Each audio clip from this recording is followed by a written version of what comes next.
y van a ver clasificados, que ustedes van viendo las líneas, tienen su biometría hemática completa, pues ahí van a identificar estas tres líneas, pues habría que identificar de los leucocitos cuáles son granulocitos, cuáles son agranulocitos. Granulocitos es porque tienen, se parecieran gránulos, ¿verdad? Es un núcleo, si lo alcanzan a usar así, ¿verdad? El neutrófilo, por ejemplo, aquí tiene, está lobulado su núcleo, se dan gránulos, se llaman granulocitos. En la medida que se vuelven más viejos, se ven más granulados. Los neutrófilos constituyen el 62% de la celularidad. Luego siguen bandas, que serían células o leucocitos inmaduros, que serían el 3%. También hay segmentados, que serían parte de lo mismo. Eosinófilos, del 1 al 6%, y basófilos del 0 al 2%. De los agranulocitos tenemos los linfocitos que constituyen el 30%. Generalmente no se ven granulares, tienen un núcleo central que es grande, citoplasma escaso, como por ejemplo aquí lo vemos, ¿verdad? Y también tenemos monocitos de 4 al 10%, que cuando están en sangre se llaman monocitos, pero cuando están en tejidos se llaman macrófagos. Generalmente tienen citoplasma abundante, aquí en el citoplasma, y núcleo en forma de primero, como lo que vemos en el corazón de esta. También tenemos parte de las células de las natural killer, ¿verdad? Que son como unos macrófagos, pero tienen características parecidas. ¿Cuál es la función de los leucocitos? Destruir microorganismos invasores o fagocitosis. Todo lo que no está identificado dentro de lo que somos, pues los leucocitos lo van a destruir.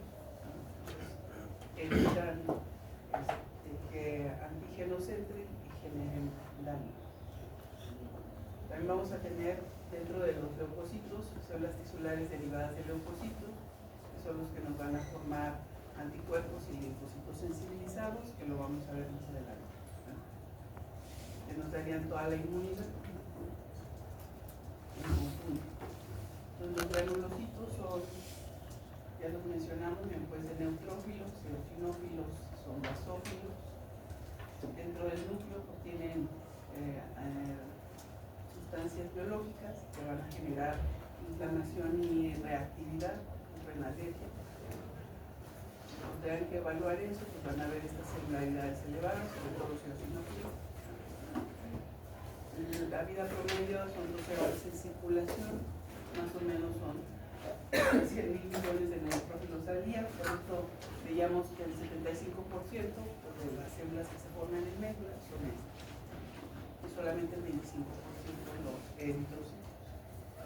Por una de sus funciones, dice que sobre todo estos granulocitos es destruir microorganismos. Cuando vemos la respuesta que nos generan para eso, se llama respuesta inflamatoria, donde no sé si leyeron su bibliografía, la deben de leer. Entonces, ¿quién dice? Porque aquí dice que cuando hay una invasión bacteriana, viral, algún factor lesivo, va a generar liberación de neutrófilos. Y dice que aquí es la primera línea de defensa. ¿Qué leyeron ustedes en su libro? Porque ahí de pronto hay otras células que dicen que son primera línea de defensa. ¿Cuál es la diferencia?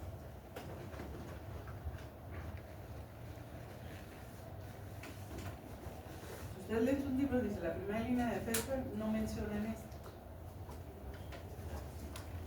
a menos que entren a esta respuesta.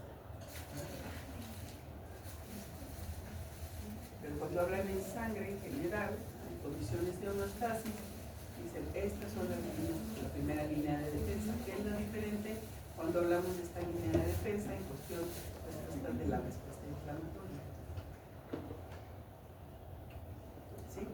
Pues yo leí que generalmente la primera línea de defensa son los macrófagos, que o sea, entran las partículas del exterior o microorganismos pues del exterior, cuando entran en contacto con el cuerpo humano y intentan entrar, pues o sea, los primeros mecanismos o los primeros tejidos en los que podría entrar ese patógeno, pues lo primero que se encuentran es con el macrófago y el macrófago va a tratar de eliminarlo.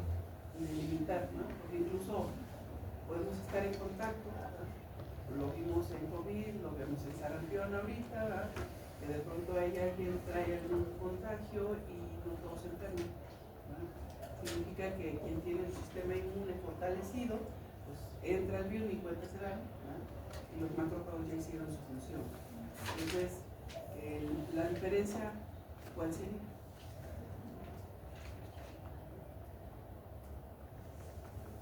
Esta sería la primera línea de defensa, pero cuando hay una reacción inflamatoria, tratando de limitar una enfermedad que ya se inició. Y finalmente el macrófago no, ni cuenta nos da, nos mantiene, o sea, no nos da síntomas, simplemente entró, lo identificó y lo eliminó, ¿no? Y en este caso, aquí ya hay una respuesta inflamatoria. Yo aquí les puse, por ejemplo, aquí le pusieron un tatuaje, ¿verdad? No utilizaron agujas estériles, ¿verdad? Y vean cómo generó una reacción inflamatoria. ¿Por qué digo que es una reacción inflamatoria? ¿Qué ven ahí? Está entorpecido, Ajá. Edema. ¿Y qué más podría asumir? Posiblemente está caliente la zona. Y si lo tocamos, está efectivamente. Que son síntomas, ¿verdad?, de la inflamación. Entonces, es la primera línea de defensa, pero cuando ya hay una respuesta inflamatoria, los primeros que se elevan son los granulocitos, en este caso los neutrófilos, con el objetivo de empezar a limitar esta respuesta. ¿Cuáles serían las fases de esta respuesta inflamatoria? ¿Cuántas fases identificaron? ¿Cuáles son?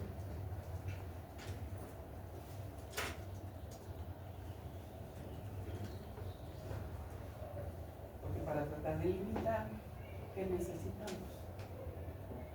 Porque aquí está la sangre, allá anda los neutrófilos. Si no hay una respuesta inflamatoria, pues allá se andan paseando la sangre. Pero Adhesión. ¿qué pasa en el momento que se identifica esta respuesta? Adhesión, ingestión y destrucción. Adhesión, ¿qué? Ingestión y destrucción. Sí, son parte de las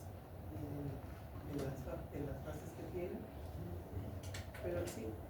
Bueno, yo encontré que el primero es la vasodilatación de los vasos sanguíneos locales, el aumento de la permeabilidad de los capilares, la coagulación de líquido en los espacios intersticiales y la migración de granulocitos y monocitos al tejido. Vemos que la primera es la diapéresis, que viene en muchos de estos mecanismos, donde el objetivo es que en el momento que se identifica que entró un agente invisible,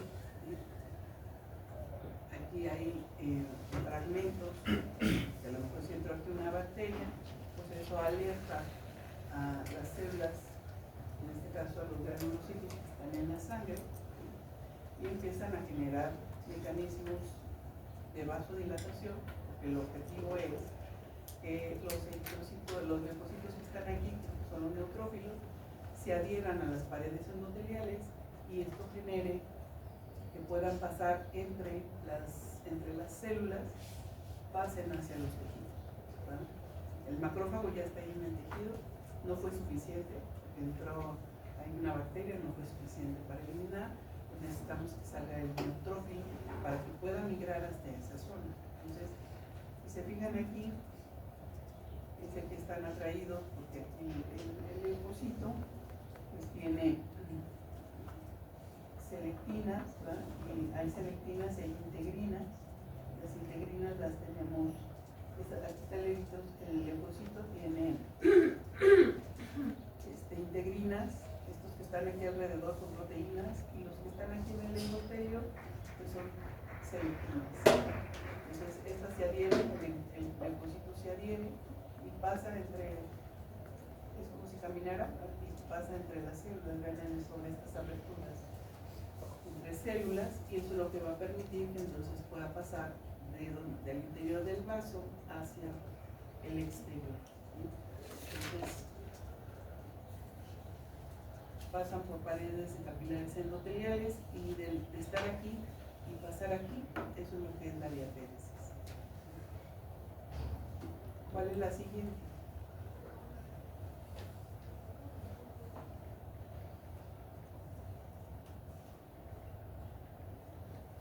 La quimiotaxis. El quimiotaxis. ¿Qué es la quimiotaxis? Es cuando, o sea, estas sustancias químicas que tienen las bacterias o los factores externos van a atraer a las células del sistema inmune. Les da como esa dirección, ¿no? Hacia dónde tienen que ir. Entonces sí, vamos con quimiotaxis, ¿verdad? Aquí ya está, aquí sucedió la diapéresis, aquí está el agente infeccioso, entonces le permite dar como esa señalización para que entonces el neutrófilo pueda migrar. Migra de aquí a donde está el agente infeccioso. ¿Cómo lo hace? Haciendo reconocimiento de las bacterias a través de factores de intermediarios, ¿verdad? De la inflamación, de receptores, es decir. Entonces aquí los tenemos y estos tienen que migrar hacia este lado.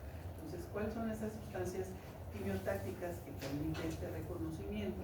Pues son el C5A, son parte del sistema de complemento, un sistema que ustedes van a ver ampliado en inmunología, ¿sí? Que ahorita lo vamos a mencionar incluso en inmunidad también. Es una cascada de proteínas, así algo como la cascada de coagulación, pero este sería de respuesta inflamatoria, que incluso cuando vimos hemólisis mencionamos que el sistema de complementos pues venía con todo, ¿verdad? Porque activaba una serie de proteínas con el objetivo de hacer una hemólisis masiva. Pues bueno, aquí también hay fracciones de este sistema de complemento, leucotrelos, ¿se acuerdan que eran los leucotrelos? Vieron ahí el ácido araquidónico, donde está la respuesta inflamatoria, y de ahí nos da dos vías. ¿Sí? ¿Se acuerdan de cuál? Porque a partir de ahí derivamos toda la liberación de las respuestas o de los intermediarios, ¿no? De la inflamación. Hay globulina G, que va a intensificar la actividad de este C5, que es parte de este sistema de complemento. También van a estar las toxinas bacterianas, las víricas, ¿no? Productos degenerativos, por ejemplo, el tejido inflamado, y productos de coagulación en esta zona. Entonces, estas sustancias le van a ayudar aquí a identificar o dar esa dirección para que el leucocito pueda migrar. Eso es lo que identifica. ¿Cuál es la siguiente? ¿No es la fagocitosis? Antes. Adhesión.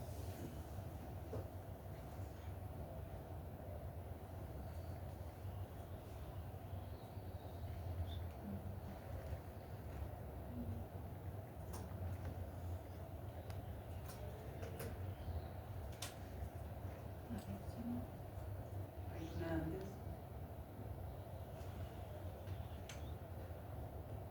Utiliza incluso estas sustancias, ¿no? Que se llama oxonización, ¿no?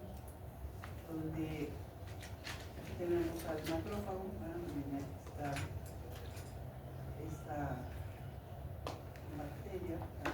Entonces es como volverlas atractivas para fagocitarse. Con todas las oxoninas, pues son todas estas sustancias como el de las proteínas de complemento que se le adhieren a la bacteria o a los elementos que están ahí, y eso hace que entonces el macrófago, una vez que llegue ahí, pues las identifique y las pueda comer. Por eso aquí está como de verde intenso, tratando de mencionar que bueno, las vuelve atractivas para que el macrófago las pueda fagocitar. Que la última fase pues sería la respuesta de fagocitosis. Entonces, la fagocitosis es la ingestión, ven aquí como el leucocito, ¿verdad? Hace también un endosoma, y esto genera una vesícula al interior celular, y esta se une con, ¿se recuerdan que son endosomos. Este endosoma que tiene ahí la bacteria, por ejemplo, se le suman estos. Pues, ¿cuáles son estos organelos intracelulares?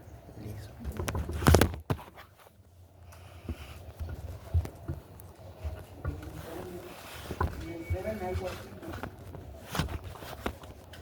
Que son estos Lisosomas. lisosomas, ¿no? Entonces se adhieren a ese endosoma, le mandan todas sus enzimas, ¿no? El tipo de las hidrolasas, y estos le ayudan a hacer la digestión de la bacteria, del antígeno que está entrando, y bueno, la metabolizan, ¿verdad? La digieren, la metabolizan, y bueno, se hace excreción de elementos de este metabolismo. Entonces genera incluso para al interior del endosoma, pues hace un aumento de actividad motora con activación del factor nuclear, la liberación de su inhibidor, la traslación del núcleo con la expresión de productos químicos como son las citoquinas, el factor granulocitolar, el interleucina 6 y 8, el NAC-oxidasa.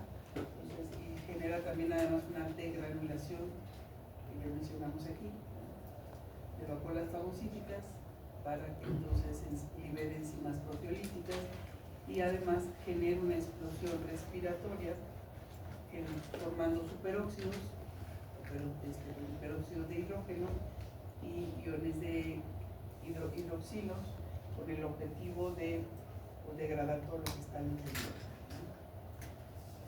Además también se liberan estas, se llama la defensina. Esta entra al ribosoma, se adhiere a la bacteria y inhibe su replicación. Y bueno, aquí también ya mencionamos los lisosomas, ¿verdad? Y además específicamente va a mandar lo que es la mieloperoxidasa, y va sobre oxidantes potentes como el ácido hipocloroso y las metaloproteinasas, ¿no?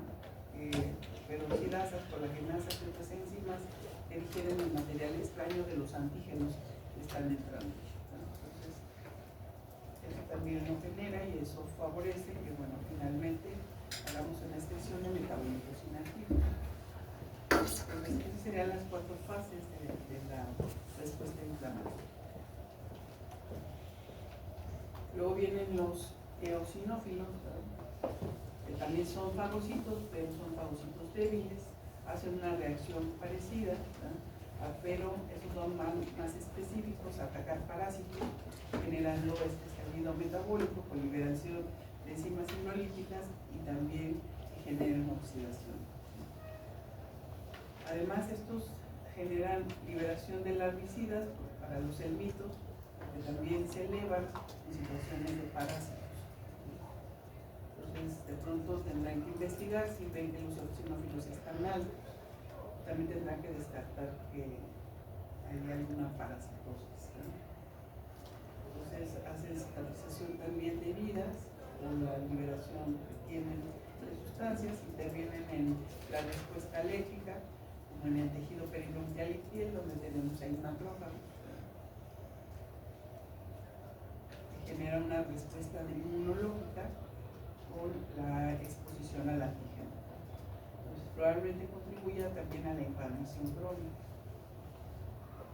Y cuando vean asma, también van a tener que tomar los estudios, van a ver si son dependientes de eosinofilia, ¿verdad? Que también algunos cánceres nos hacen eosinofilia. Entonces, si están elevados, pues hay mucho que descartar y que tendrán que correlacionar con sus síntomas del paciente. También hay basófilos, ¿verdad? Son parecidos a los mastocitos. Estas contienen histamina, heparina, radicinina y serotonina. Incluso cuando hablamos de anticoagulantes, de la nitroglina 3, ¿verdad? Decíamos que esta tenía que unirse con heparina, que se liberaba de aquí, pues para hacer su efecto anticoagulante. Entonces aquí vemos que es anticoagulante y vasodilatadora también, por el tipo de sustancias que libera, radicinina, serotonina. También libera prostaglandinas y leucotrenos, derivados del ácido reticólico en tejidos. Y bueno, aquí generaría una unión de un antígeno, unión de antígenos, que llevarían los basófilos, a los mastocitos, e inmunoglobulina G, que también facilitaría que estuvieran elevadas, generando también datos de reacción anafiláctica. O sea, entrarían en todas esas posibilidades.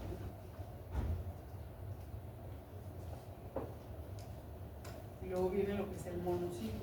El monocito, que aquí cuando está en sangre decimos que es la tercera línea de defensa, pero cuando migra hacia los tejidos se forman en macrófagos, y el macrófago es la primera línea de defensa que nos evita que tengamos alguna afección, ¿verdad?, de tipo de respuesta inflamatoria. Circulan en sangre 10 a 20 horas y son células gigantes mononucleadas y localizadas en enfermedades inflamatorias crónicas. Cuando están elevados los monocitos y cuando ya se van a tejidos, se convierten en macrófagos. Pueden entrar a los tejidos desde 8 horas y forman pues, también los macrófagos tisulares, como células de Kupffer en hígado, macrófagos alveolares en pulmón, microglia en cerebro, conjuntos del sistema reticular endotelial, o ahora también se llama monocito materno, ¿sí?, cuando hablamos de todos los macrófagos. Entonces duran meses en tejidos, como en primera línea de defensa, sin respuesta inflamatoria. Pues contiene gránulos con enzimas y sustancias químicas que describen antígenos y antígenos de todo tipo. Pues actúan como presentadores de antígenos para que también se genere a partir de ahí la respuesta inmunológica. Por último tenemos los linfocitos, que son los elementos claves en el desarrollo de la inmunidad, que se forman posterior al nacimiento, se forman a partir de médula ósea, que maduran en ganglios linfáticos, en timo y en vaso, y entran a la circulación a través de los linfáticos. 2% de los linfocitos del cuerpo están en sangre y el resto están en órganos linfoides. ¿Cuáles son esos órganos linfoides? Vaso. Vaso. ¿Qué más? El timo. ¿Hasta qué edad? 15. Tenemos todo el tiempo. Se supone que a partir de la adolescencia empieza como a convertirse en tejido adiposo. ¿Hasta qué edad dijiste? No dije nada. ¿Hasta qué edad tenemos al timo?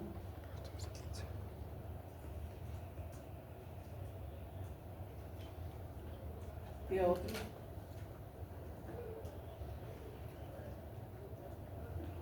Las amígdalas. Todos estos son órganos linfoides. Tenemos aquí las amígdalas y adenoides, tenemos el timo, aquí el 11,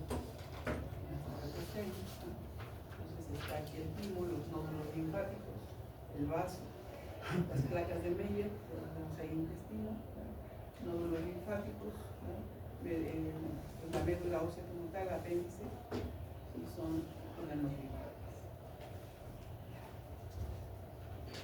Bueno, con esto, pues aquí tendríamos que identificar que hay dos tipos de inmunidad, una inmunidad innata. ¿Qué significa ser innata? Porque dice que hay una inmunidad innata y una inmunidad adquirida. Pues la innata es con la que ya naces. Entonces nacemos con esta inmunidad, esta inmunidad innata, es la primera línea de defensa en contra de las infecciones y resistencia a enfermedades. O sea, si tenemos un sistema inmunológico fuerte, no vamos a desarrollar enfermedades. Entonces, ¿qué comprende? Pues todos los fagocitos del sistema monocito macrófago, que ya vimos dónde están los macrófagos, y que a veces no nos damos cuenta que estamos en contacto con algunos antígenos y no damos una respuesta inflamatoria. También la secreción ácida del estómago y enzimas digestivas. De lo que comemos ahí lo podemos destruir. Cuando no, pues ya empezamos con toda la enfermedad del tubo digestivo. Y resistencia de la piel a los invasores también no permite que la y él tiene también macrófagos. Los compuestos químicos en sangre, como son los lisosomas, que son, ya habíamos dicho que era el tubo digestivo de la célula, los polipéptidos básicos del sistema de complementos, es toda una cascada de proteínas que están como simógenos y se van activando.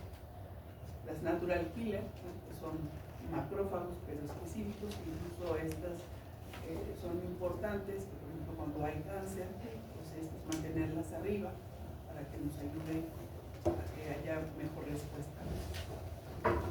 Y desencadena la respuesta inmunológica adquirida, activada por antígenos. Pues algo que no conocemos, respondemos con la otra fase, que sería la adquirida. Entonces, bien, esta es la vía clásica del sistema de complemento. Está constituida de 20 proteínas, digo, no las vamos a ver en detalle, lo van a ver en ninguno, ¿sí? Pero que vean que es una cascada donde hay simógenos, se tienen que activar para finalmente hacer una respuesta helicelular. Que lo mencionamos con la hemólisis, que son 11 proteínas, son las actoras principales desde C1, C9, B y D. Ya tenemos C1, la C9, B y D. Pero bueno, todas se clasifican así, B y D. O sea, aquí están los correctos más B y D. También son proteínas. Pues el objetivo, miren, aquí está la autorización de los basófilos para activar, mastocitos y basófilos y quimiotaxis de leucocitos. Entonces, esta inmunidad adquirida tiene dos componentes, tiene un componente de inmunidad celular y uno de inmunidad humoral. Digo, no los vamos a ver tan al detalle porque no van a ver ninguno, pero sí explican su función, donde los linfocitos T se convierten en antiactivados, donde está el linfocito puede dividir sobre linfocitos T y linfocitos B, que sería la inmunidad celular, y esta sería la inmunidad humoral con formación de linfocitos B. Entonces, bueno, aquí localizados también en ganglios linfáticos, dijimos que en todos los órganos linfoides se producen anticuerpos que van a destruir a partir de estos órganos microorganismos invasores específicos o toxinas, y pues van a dejar células de memoria. Bien, aquí están los linfocitos T, que pueden activar a partir de antígenos y madurar y diferenciar a estos linfoblastos para generar una reacción mediada por células, y que estas mismas generen una respuesta de activación de los linfocitos T y generen activación de células plasmáticas para luego hacer síntesis de anticuerpos, y que cuando tengamos o estemos en contacto con un agente que ya estuvimos, que generó esto, entonces demos una respuesta más rápida, ¿sí? ¿Cómo se activan estos linfocitos? Pues bueno, ya vimos que aquí está el macrófago, ya hemos visto partes, el macrófago fagocita que quiere al invasor, libera el antígeno en el citosol, los linfocitos van a producir contacto con antígenos de superficie, como vemos aquí, y esto es una célula presentadora de antígenos, algo que entró, se digiere, lo ponemos ahí en la membrana, y esto hace que entonces venga una respuesta inflamatoria, ¿no?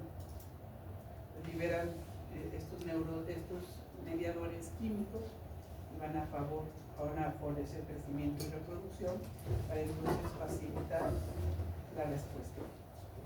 Bien, aquí están los fragmentos que se expusieron, que está el linfocito que llega y viene a activar toda la vía celular. Y ya está aquí presentado, es un antígeno como es de nosotros, ahí está. Entonces viene a generar una respuesta de reacción. No sé si queda claro esto. Aquí está el macrófago que se come el antígeno, lo pasa al citosol, lo pone hacia la parte o lo expresa en su membrana, y esto hace que entonces el linfocito identifique que no es un antígeno reconocido y genera una reacción inflamatoria. Si es reconocido, pues no genera nada. están las zonas de preprocesamiento, aquí está el antígeno, vemos que aquí se genera un antígeno procesado, este es el complejo mayor de histocompatibilidad, que bueno, viene a activar el receptor específico de antígeno y que también se libera mediante la interleucina para estimular al linfocito T, que se llama de inicio, de colaborador, que activa liberación de linfocinas para entonces diferenciarlo como linfocito T citotóxico o linfocito supresor, y que esto a su vez también viene a activar por respuesta de los linfocitos y de la activación de linfocinas, pues que el linfocito B pueda producir células plasmáticas y formación de los anticuerpos, ¿no? Es IgM, IgG, IgA, IG, también los van a ver en inmune, ¿no? Entonces aquí están todos los mediadores, ¿verdad? Producen linfocinas que actúan, están todos estos mediadores, que lo que van a hacer es hacer una diferenciación sobre linfocitos T, linfocitos inhibidores, para que entonces favorezcan la respuesta inmunológica. Esos son los linfocitos T, van a tener estos marcadores de superficie donde se designan como CD, que serían cúmulos de diferenciación, ante el panel de anticuerpos monoclonales, o sea, estos antígenos. Vamos a ver que el T citotóxica va a ser una glucoproteína CD8, o sea, son cúmulos de diferenciación, tiene mayor activación, y las cooperatoras solamente tienen CD4. Entonces, los que van a ser los linfocitos que van a finalmente a favorecer esta respuesta pues son los CD8. Por ejemplo, cuando estamos midiendo y se evalúan a las personas con lo que es SIDA, entonces tenemos que tener mucho cuidado con esto porque requerimos de que estén activados o más los CD8. Es la función que está más afectada. Pues las células citotóxicas pues hacen diferenciación, tienen diferencias en receptores y funciones, ¿no? Se dividen como alfa beta y gamma delta, y también tenemos lo que son células asesinas naturales, que son también linfocitos citotóxicos, pero no son células que derivan de la inmunidad innata, ¿no? Son macrófagos que derivan de ella. ¿Sí? Entonces, miren, otra forma de hacer una inmunidad adquirida, que por cierto es la ¿no? Ahí estamos, aquí ya ven que tenemos el centro, porque tenemos ya 60 días para poder bloquear todo esto. Ustedes también inviten pues a su población de riesgo, ¿no? Que está junto con ustedes y que no tienen, si tuvieron una sola dosis, pues hay que ponerse la otra. Doctora, ¿es necesario que llevemos nuestra cartilla? De preferencia sí, pero si no la tienen, pues nomás que sepan que si tienen esa duda, mejor póngansela. Entonces ahí les hacen preguntas y les dicen si están aptos para poner la vacuna. Van a estar de 10 A 5. Ok, gracias. Porque si no nos van a declarar, como ya estábamos declarados como país libre de sarampión, pero como se dejaron de poner las vacunas, entonces otra vez estamos con riesgos. Y si esto no lo podemos limitar, ya pasaron 30 días, debían ser 90 días, entonces si no lo limitamos en 60, pues vamos a quedar como país no libre de sarampión. Maestro, ¿y dónde van a estar? Es que no escuché. Aquí enfrente del Río La Horta, aquí en la explanada del TECO, ahí está el módulo y es de 10 a 5 de la tarde. ¿Y solo es sarampión? ¿Perdón? ¿Solo ponen la de sarampión? No, hay más vacunas, ¿eh? Aquí es donde están poniendo la de sarampión, pero en Sisma tenemos todas las vacunas. Bueno, se terminan y luego las volvemos a seguir, ¿verdad? Pero si van ahí, les ponen el de influenza, COVID. ¿Influenza es cada año? El influenza es cada año, COVID también. Está la de ¿cómo se llama? La neumocócica, esa es cada 5. Y ¿cuál otra está? Bueno, antihepatitis también. ¿Y en un día cuántas nos recomienda ponernos? Se pueden poner hasta 3. ¿Qué? Sí, es Cinco. A mí 6. a mí 7.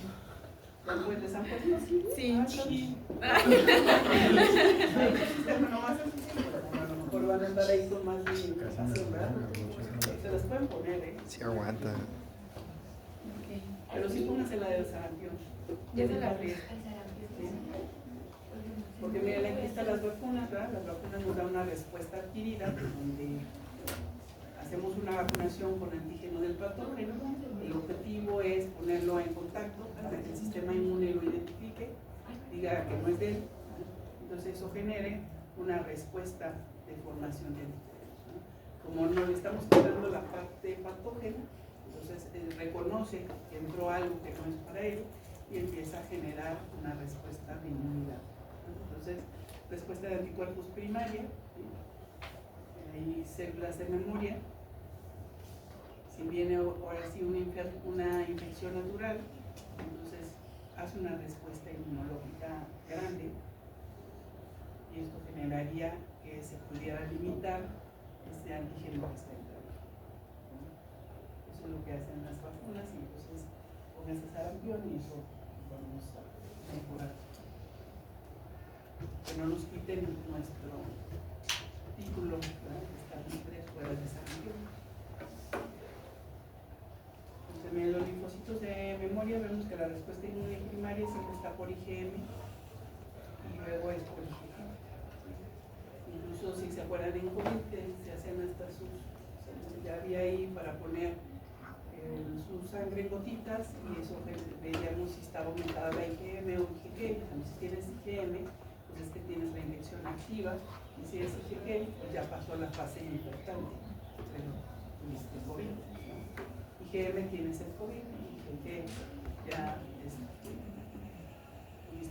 ¿no? Igual para todas las demás, ¿no? Son específicas, IgM y IgG, que incluso, por ejemplo, hay quien dice, pues mejor me voy a tomar niveles o títulos de anticuerpos contra el sarampión y voy a decirlos inmediatamente, ¿no? Aunque lo ideal es que si no se lo quieren tomar, porque aparte es un poco caro, te los cobran como 1.500, ¿no? Pues entonces pónganselo. Y bueno, tenemos otras clases de anticuerpos, ¿no? IgA, vean, vemos el IgM, ¿verdad? Son los primeros que se producen en respuesta al antígeno que está presente, que es en respuesta secundaria de ya no ser infectante. IgA, presente en la saliva, en el moco, en la leche, que son de secreción, todos los productos de secreción, en mucosas, ¿verdad? IgD sustituye a IgM y tiene más afinidad, aparece como antenas de los linfocitos B. IgE, pues de alta afinidad, medían los procesos alérgicos, que incluso ustedes pueden identificar que hay asma pero con predominio de IgG y asma sin predominio, que va a tener diferencias clínicas y demás, ¿no? También tendrán que hacer su clasificación y bueno, que vean para qué les va a servir todo esto, ¿no? A la hora que tengan que identificar, pues hagan sus diagnósticos y luego hagan sus manejos, su tratamiento. Digo, esto lo van a ampliar más a niños, intentamos nada más ubicar cuál sería la función. Y tenemos los LT supresores, ¿no? Que suprimen la función de los linfocitos T, citotóxicos y colaboradores, evitan una reacción inmunitaria excesiva que pueda dañar los tejidos propios y pueda generar también tolerancia inmunitaria. Entonces, vemos por ejemplo aquí, en muy ampliable.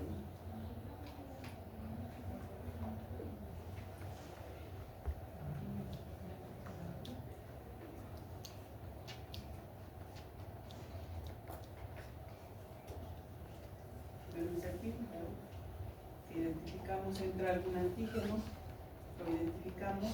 Si es propio,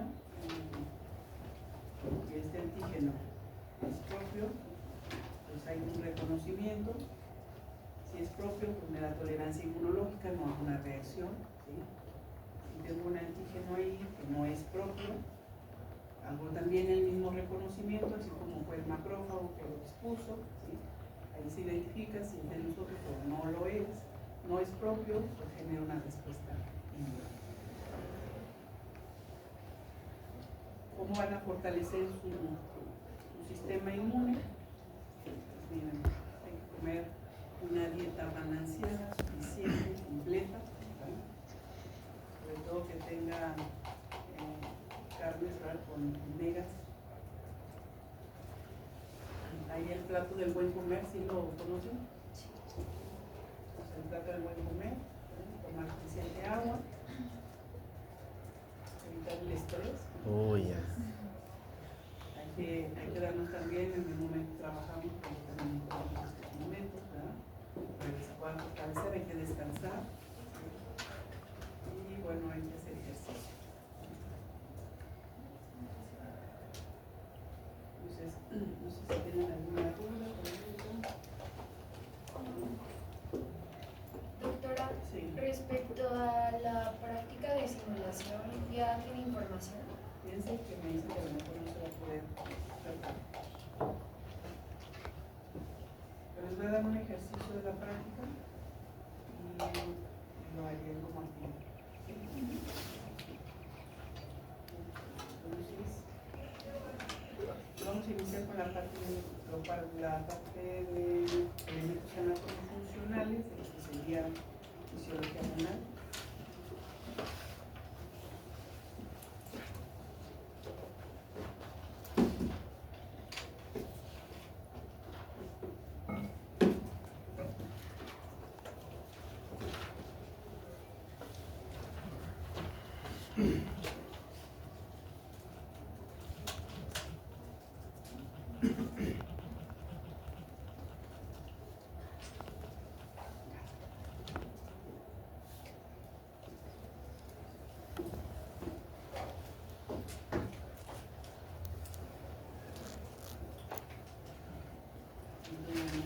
Fisiología renal sucede sobre estos órganos, que serían los riñones, que están ubicados en la parte posterior del abdomen, fuera de la cavidad peritoneal, son retroperitoneales, y el tamaño pues también es muy parecido al tamaño del puño cerrado, pesan 150 gramos, o sea, es el 0.5% del peso corporal, lo constituye el riñón, consume el 7% de la energía total y el 95% más de su gasto energético lo gasta en el transporte de sodio, ¿no? Porque el riñón nos ayuda mucho a mantener la osmolaridad con el mantenimiento del sodio principalmente. Entonces, desde el punto de vista anatomofuncional, pues el riñón tiene dos tejidos o dos áreas, una que es la corteza y otra que es la médula. Esta es la parte de la corteza, esto es lo que es la médula. Pues tenemos aquí que la corteza es la porción más externa del parénquima. Tiene aquí el flujo que le llega, va a ser un flujo isotónico. ¿Qué significa ser un flujo isotónico? Dice que respecto al plasma. ¿Qué significa ser isotónico?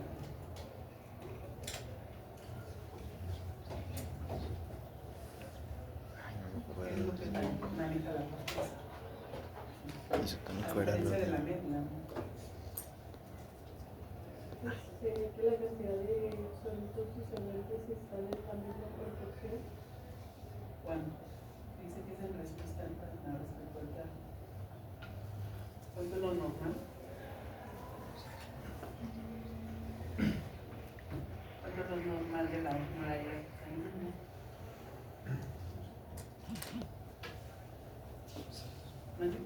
290. 290 más menos 10, ¿no? Es lo que es isotónico respecto al plasma. Recibe 88% del flujo renal, ¿verdad?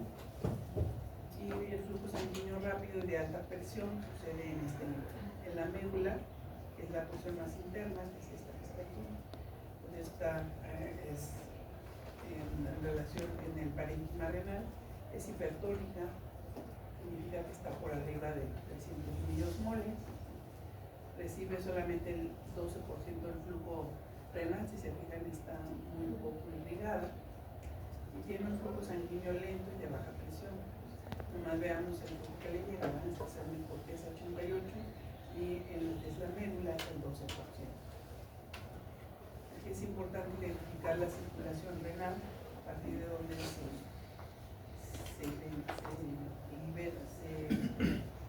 surge la arteria renal. La arteria renal, que es esta. Luego viene arterias interlobulares, que serían estas, los lóbulos. Arteria arcuata, las arterias interlobuliares, que son más pequeñas. Y esto generaría la arteriola aferente, que es con lo que inicia la nefrona. La arteriola aferente, y luego viene la red de capilares, que sería estos adentro. La arteriola eferente, que es la que sale del glomérulo, y la recta pirámide tubular, estos son los túbulos, ¿verdad? Todo lo que está aquí alrededor, pues son las arteriolas de red capilar y tubular, y finalmente se conectan con el sistema venoso. Lo vamos a ver más de cerca, de la aquí está la corteza, la arteriola aferente, sería esta, la arteriola eferente, aquí está la red de capilares, esos son los túbulos, a partir de ahí vienen los interlobulares, los túbulos interlobulares, aquí están, los túbulos, estos son la nefrona. Es una parte también de vasos que se llaman vasos rectos o vasa vasorum. Bueno, vamos a entrar en lo que la unidad funcional de la nefrona, también la unidad funcional a nivel renal, pues es la nefrona, que sería esta. Tenemos más o menos 1 a 1.3 millones de nefronas. Estas no se regeneran y igual que las células nerviosas, ¿no? A partir de los 40 empezamos a reducir nuestra capacidad de cantidad de nefronas, reduce 10% cada 10 años. Eso ya es per se, ¿no? Y si no las cuidan, pues más. Cambios adaptativos que se van generando con la edad para expresión de productos de desecho. Por eso les digo que a partir de los 35, al 35-40 todo empieza a tener un descenso. Mucho depende del cuidado que tengamos y nos reporte o nos represente calidad de vida. ¿Sí? Porque todas esas sustancias que les venden de Red Bull y todas esas cosas, aparte que tienen dosis suficientes para provocar un infarto, si no están en condiciones en este momento, pueden provocar un infarto o insuficiencia renal. Porque hay quien se los toma como para hidratarse, ¿verdad? Y no es una bebida para eso. Entonces, de por sí ya cada 10 años después de los 40 van a empezar a reducir el 10%, pues si antes empiezan a afectarlas, pues entonces cuando se llegue a esta edad, pues ya va a estar mucho más reducidas estas funciones, ¿no? Que puedan generar problemas importantes. Entonces, ¿cuáles son los componentes? Vean, es el corpúsculo renal, que es este sistema de túbulos, que sería todo esto, y lo que sería el sistema, el túbulo colector, ¿no? Que sería esto, que es a donde se conectan muchas de las nefronas. Dice que la longitud de la nefrona, incluyendo el túbulo colector, es de 45 a 65 nanómetros, porque el túbulo colector no es parte de la nefrona.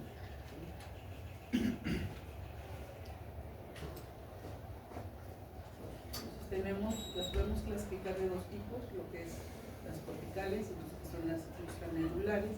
Las corticales son las que están ubicadas predominantemente en la corteza, y las juxtamedulares puede ser que su corpúsculo esté en la corteza, pero todo el sistema de vínculos, sobre todo la parte de las asas de Henle, la descendente y la ascendente, pues bueno, estén en la parte medular, son las juxtamedulares. Entonces las corticales son las que son más, 85%, mientras que las juxtamedulares corresponden solo al 15%.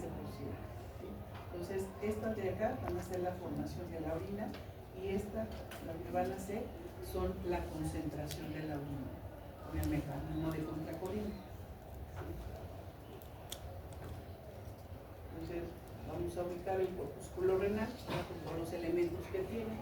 El corpúsculo renal, vean que está conformado por las arteriolas, la arteriola aferente, que tiene su tejido endotelial, que también está la cápsula de Bowman, que también son células simples, que forman todo lo que es la cápsula, donde estarían integradas las arteriolas y estarán al centro con los capilares renales. Ver que también tenemos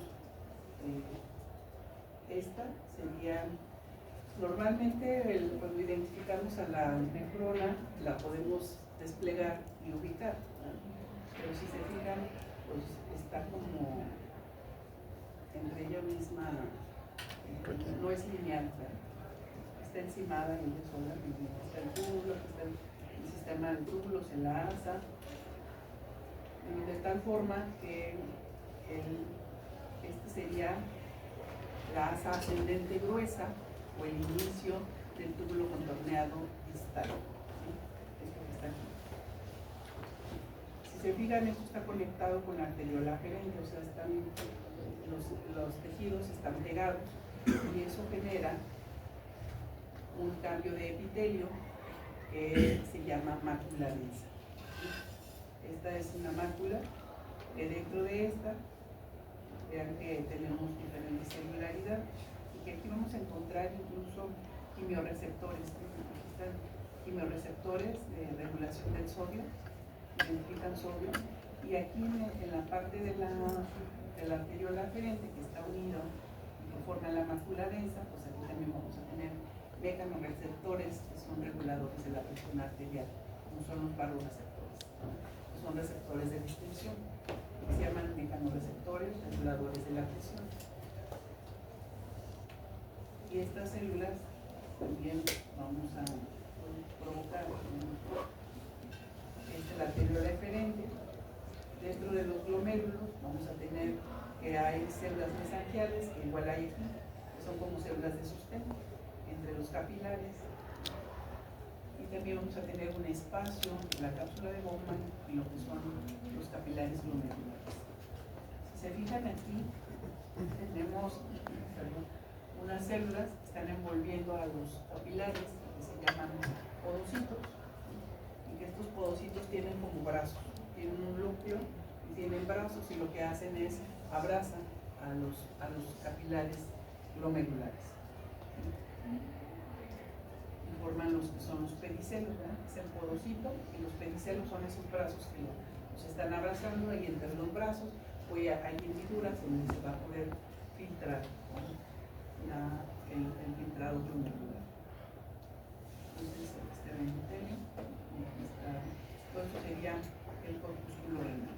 Vean que también aquí, sobre el aparato glomerular, que está bien como parte de la mácula densa también, tenemos estos receptores que son receptores beta 1. ¿Recuerdan que eran los beta 1? Receptor de qué parte o de qué sistema es el beta 1. Que ahí lo vamos a encontrar en esta parte del corpúsculo renal. Es del sistema nervioso autónomo, ¿verdad? Su parte simpática. Y ese sería un receptor beta 2. ¿Cuál es la función de este receptor, perdón, beta 1? Aumenta la entrada de calcio intracelular, mayor excitación y contracción, y aumenta la frecuencia cardíaca, fuerza de contracción, velocidad de contracción. Bueno, eso es a nivel corporal, ¿no? Porque donde estén los beta 1, va a aumentar toda la tasa cardíaca sobre el corazón, aumentando fuerza y velocidad, generando aumento inicialmente del gasto cardíaco y luego lo reduce, así se mantiene, generando vasoconstricción y frecuencia cardíaca elevada. Pero aquí, ¿qué hace? Aumentar la secreción Aquí libera renina, efectivamente, que lo vimos como parte del sistema renina-aldosterona, pues aquí se libera renina. El estímulo de beta-1, pues en células estas células extraglomerares me van a ayudar a liberar renina, que están aquí. Entonces, vamos a ubicarlo más. Aquí está la mácula densa, ¿verdad? Que son estos cambios de epitelio.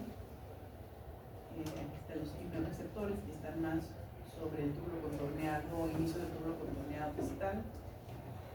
Y en el endotelio del capilar, pues serían para los varoreceptores. También tenemos en arteriola aferente aquí, estarían las células extraglomerares, que serían estas, están aquí. Y estas células extraglomerares lo que hacen es liberación de la renina. Hay células mesangiales que están ahí como en relleno, ¿tá? Y también tiene una función fagocítica y mediadora entre mácula densa y arteriolas y da soporte físico del sistema extraglomeralar. Está ahí, en esta mácula. Entonces, ahí nos van a identificar por eso el sodio y el volumen, porque se acuerdan que para liberar renina, ¿cuáles eran los 3 requisitos para que se libere renina? Que bien aquí ya vimos que tenemos receptores para el sodio, tenemos receptores o varoreceptores que nos identifican esos cambios mecánicos sobre el músculo liso. Entonces, ¿cuáles son los 3 requisitos para que se libere renina?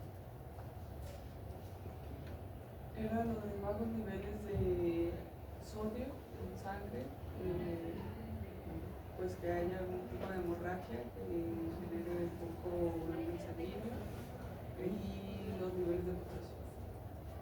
Entonces es hipovolemia, hiponatremia e hipercalemia.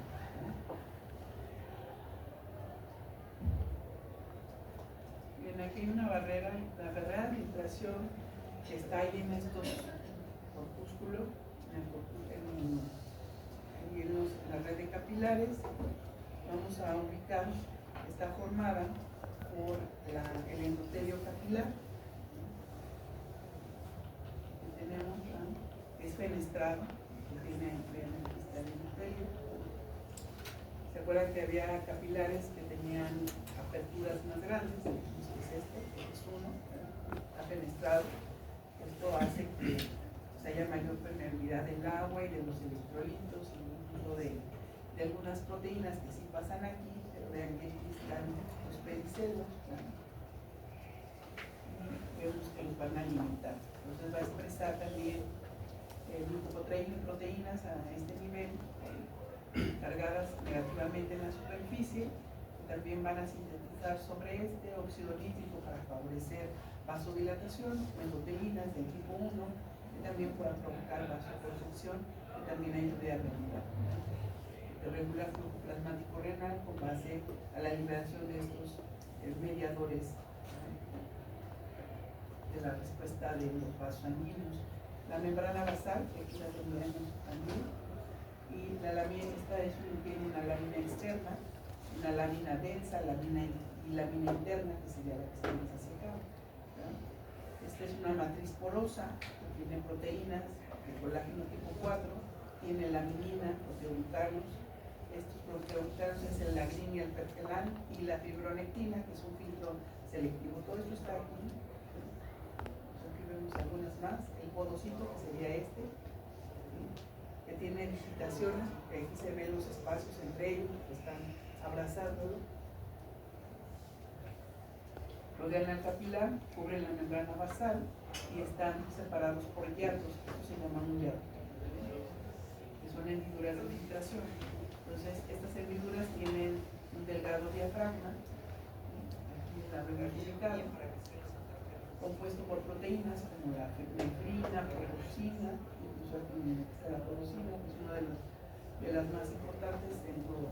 Todas tienen su función, pero es nefrina, porosina, alpactina 4, CD2AP. De estas, lo que generan son proteínas que tienen negatividad. Creímos que aquí también, y que estas fenestraciones nos podían permitir la entrada de las proteínas, pero como aquí tenemos también esta capa de proteínas las repelen.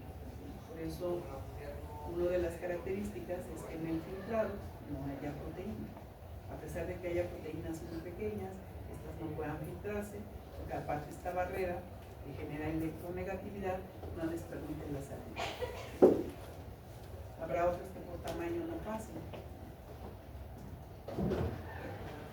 Entonces, esas son las características que tendría la barrera hematoencefálica, que tendríamos barrera de filtración renal, que evitaría que se filtraran todas las sustancias que están en el tejido, en el filtrado glomerular. Vean, estas serían las características del túbulo contorneado proximal, que estaría aquí del glomérulo saliendo, la cápsula de goma, sería el túbulo contorneado proximal. Vean el tipo de celularidad que tiene, es cilíndrica y aparte tiene vellosidades. Entonces vean que es 15 milímetros de largo, 55 micras de diámetro, en este epitelio cúbico con borde de cepillo. Tiene también su membrana tanto basal como lateral, y pues tiene bastantes mitocondrias, porque incluso esta parte del túbulo vamos a ver que hace la función del 60-70% de la función total.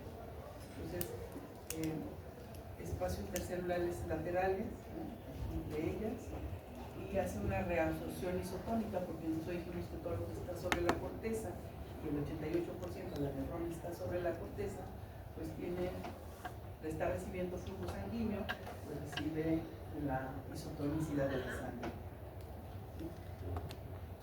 Vean cómo también favorece este 75% del filtrado, los 70.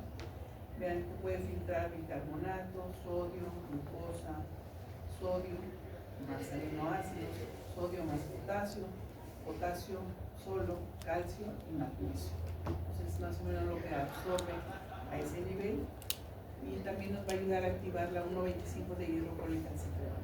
¿Sí se acuerdan, verdad? Requería quien estimula a que se active a este nivel la alfa 1,25 de hidrocolecalciferol. ¿Quién la activa? ¿Quién nos hace regulación del calcio?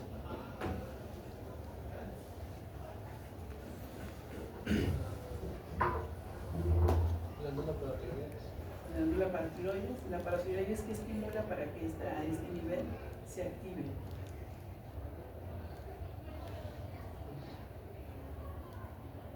Sería la liberación de calcitonina que... ¿No? ¿Qué enzima activa? Se va en esta liga, lo hay que liberar aquí. La paratormona lo estimula y te activa. Ahí hay una enzima, ¿no?, nos ayuda a activar, pues darle la última diferenciación, ¿verdad?, para que se active a la vitamina D. ¿Cómo se llama esa enzima? En la búsqueda la van a tener. Y en el esquemita donde está la formación de la vitamina D. Que luego le seguiría en la asa descendente delgada, asa de gene descendente delgada, y la asa de gene ascendente gruesa. Tenemos esas dos. La descendente, pues como es delgada, tiene células. Si se fijan, aquí está la otra célula. Esta célula no tiene tantos cilios.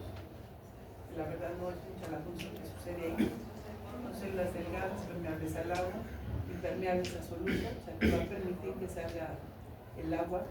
Membrana basal lateral poco desarrollada, con pocas mitocondrias.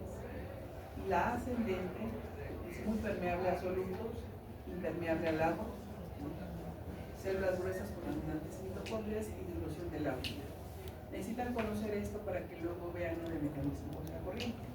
Que sí les voy a pedir que alguien, si quiere tener algo adicional, quiere explicar lo del mecanismo contracorriente, que eso lo vamos a ver hasta el final.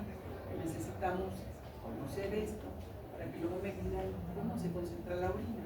Vamos a ver cómo se forma y luego cómo se concentra, ¿sí? Y si llegamos a diluir la parte medular, pues eso no nos haría la función de concentración de la orina, ¿no? Nos daría también lo que es una dialéctica. Entonces, vean que es impermeable, absoluto impermeable al agua y pues reabsorbe tanto cloruro de sodio, potasio. Ahí también actúa la paratormona para la absorción de calcio.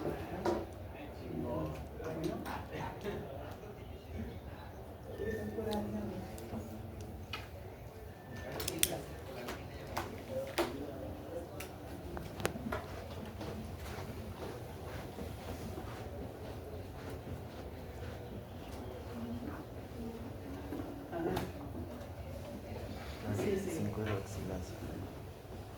Es el de cáncer infantil, ¿verdad?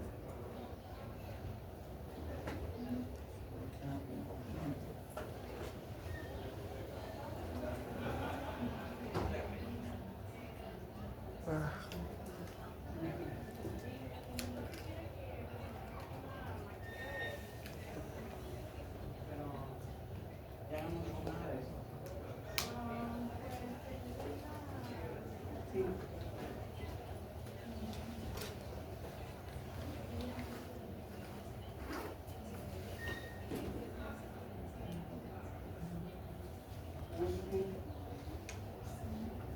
Ándale, pues.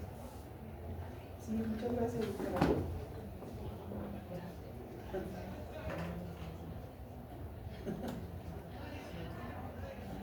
Y ya no me quiere hablar la doctora.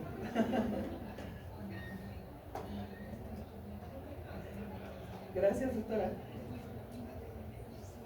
Ándale, pues, que esté muy bien.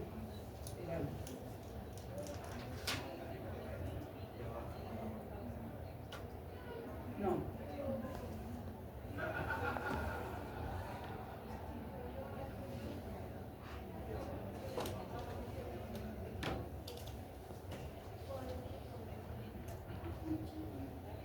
Ándale, pues. Hasta luego. Bye.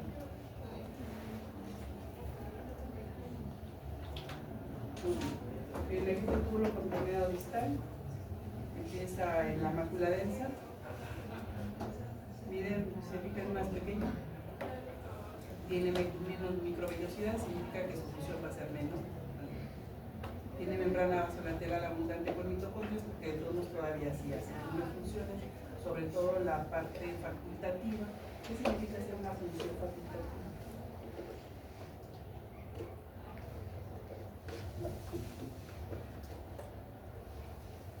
La gran función la hace esta, pero aquí hay una función facultativa que le hemos estado mencionando desde que vimos líquidos y electrolitos, que vemos con cardio, también lo volvemos a mencionar.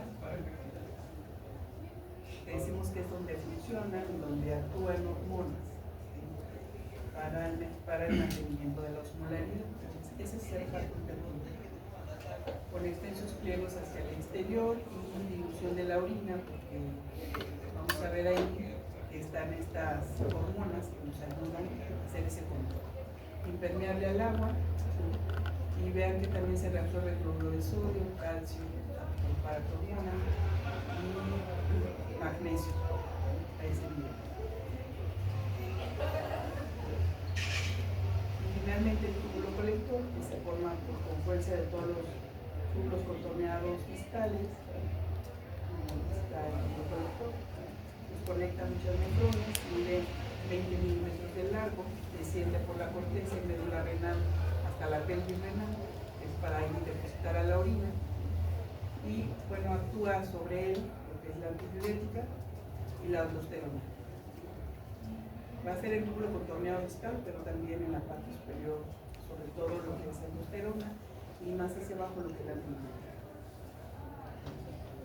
Reabsorbe el sodio y 15% de agua por efecto facultativo, pero que luego lo vamos a explicar, cuáles serían los receptores, ¿no? Bueno, estos túbulos colectores tienen un epitelio con células principales, células intercaladas, porque células principales van a reabsorber, se van a dedicar a la reabsorción para el mantenimiento de la osmolaridad, y tenemos también células intercaladas, que son las que van a ser la parte del sistema bucal. Concentración de ácido, transporte de bicarbonato, que van a ayudar a el equilibrio del ácido básico. Entonces, también estas células, ¿verdad?, excepto las intercaladas, tienen una membrana plasmática apical con un cirio, que es un cirio no motor, y protruye siempre hacia el túbulo. Entonces, es un mecanosensor, que sería, nos va a identificar ritmo del líquido, es un sensor para generar o identificar la composición del líquido y dar señalización dependiente del calcio para que entonces se puedan generar la función de esta célula, ¿no?, para hacer proliferación y diferenciación también de apoptosis.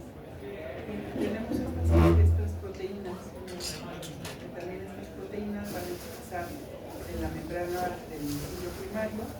Dice que si hay aumento del flujo, el cirio se inclina, activa estas polimixinas o cistinas 1 y 2, y hace apertura de canal, y hay aumento de calcio intracelular, activa canales de potasio y aumenta la secreción de potasio. Para eso le sirve.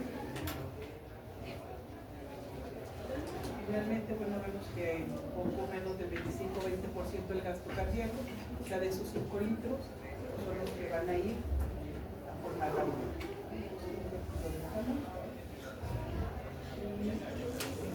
Continuamos esto nada más para que conocieran los elementos que van a intervenir en lo que es filtración, reabsorción, secreción y excreción de la orina, ¿sí?, por concentración a través del mecanismo de potasio. Entonces, si a alguien le interesa, quiere estudiar el mecanismo de corriente. ¿Solo se puede de 2 o...? Sí, porque es muy poco, la verdad. Ok. Pero si debemos entender, ahí tendría que ubicar mucho lo que es las asas de Henle y la asa Basol, que es lo que viene alrededor de... ¿Para cuándo sería? Sería el último tema de